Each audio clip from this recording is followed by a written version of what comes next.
Well, Baker Mayfield has reached a plea deal stemming from his February the 25th arrest for public intoxication and resisting arrest. Mayfield will pay a total of $943 and change and for the resisting arrest charges, and those will be dropped. Last week, Oklahoma announced Mayfield will go through an alcohol education program and perform 35 hours of community service. I don't know. I think he might get off a little bit easy, especially in the football field. We were just talking about during the break. Surprised that he's not going to be suspended for any part of any game, even a half or something, which we typically see. So now that the Mayfield, his issues, legal issues are behind him, the school has acted as well. He can focus on football. Looking at the Sooners, how good will they be? I think they will be pretty good. I think offensively that will be their strong suit. They lost a lot of key players, but returning Baker Mayfield, he should be in running for the Heisman. That's going to be a big plus. You look at the entire Big 12 for me, I think it's wide open. I think there are a lot of uncertainties with the other teams in the Big 12. I think Oklahoma State will pose to be their biggest threat, maybe West Virginia. I think Texas will be a quality competitive team, but I think they're a year or so out away from really making noise in the Big 12 and trying to get a championship within the conference. But the odds-on favorite should be Oklahoma based on the players they have returning and also with the quarterback. As you look at their schedule, some biggies, especially a big non-conference showdown at the Shoe in Columbus against Ohio State.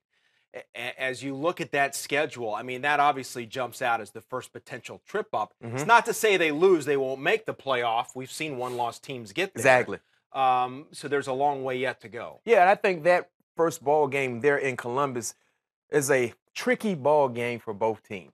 You never know. If you want to upset an opponent, a quality opponent, the best time to do it is in the beginning because there's a lot of uncertainties with the entire team, with most universities trying to replace big-time stars that have moved on to the professional level.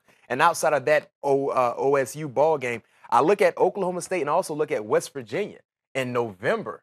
You know, that could be a deciding factor for me in the Big 12 because I really like Oklahoma State, especially with Walsh returning as their quarterback. You have Will Grier, the new quarterback for West Virginia. And we know one thing about West Virginia. I don't care who you have at quarterback. They're going to score points. Right. They're going to score a lot of points. So depending on what happens throughout the first ball game, because if Oklahoma State knocks OSU in the mouth, now you have to really respect them. Yeah. And that could be big momentum for them going throughout the remaining schedule. Excited to have a Big 12 championship game back after years of them and not getting in the college football playoff, and the committee saying, hey, look, kind of reading between the lines, it's because you don't have a championship game. Now they have one. Will that make a difference or affect Oklahoma? That's common sense. I think it makes a big difference when you look at the other Power 5 conferences. They all have a championship game. So Big 12, you are trying to be slick and somehow get multiple teams in the CFB. But guess what? You're on the outside looking in so far throughout the entire history of the CFP stand-in. But now, knowing that you have a conference championship game, that's huge. And now you can for sure have a team in the CFB if they take care of the business. Yeah.